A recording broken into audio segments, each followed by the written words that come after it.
Hello again.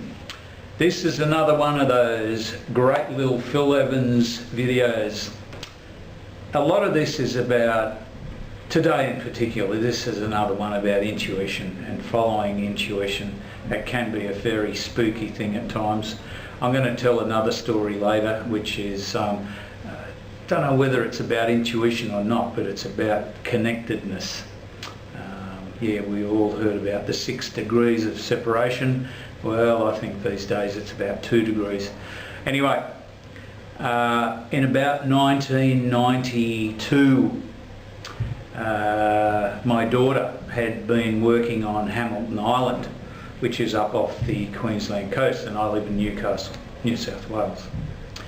And she rang me one day and pretty much was very upset. She was sobbing, "Dad, I don't know what to do. I've got a bus ticket to Darwin and I've got a guy waiting for me in Darwin, but I don't know what to do." And I said, "What can I do for you right now, darling? What do you actually need from me?" She said, "I need support. I need a couple of days to think whether I should come home to you or go to Darwin." And I went, "Okay." I said, "Where are you?" She said, "Well, I'm in Airlie Beach in Queensland." And I said, "Okay, you describe where you are." For some reason, I don't even know, but I asked her, "Describe where you are."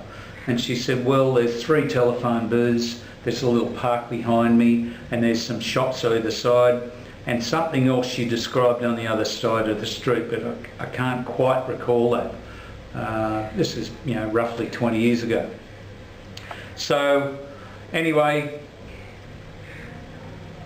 after getting that information from her, I just said to her, "Look, how about if you haven't heard back from me, you give me a call, all right? You give me another call, and just give me, say, half an hour, all right? Okay, thank you, and I love you, and I'll talk to you soon."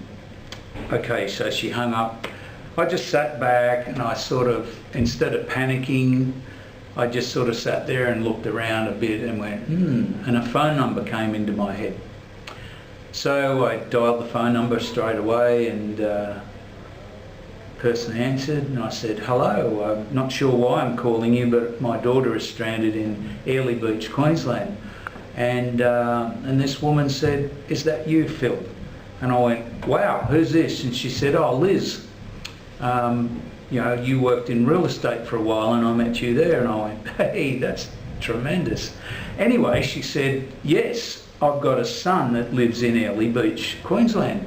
And so I think his name was Greg.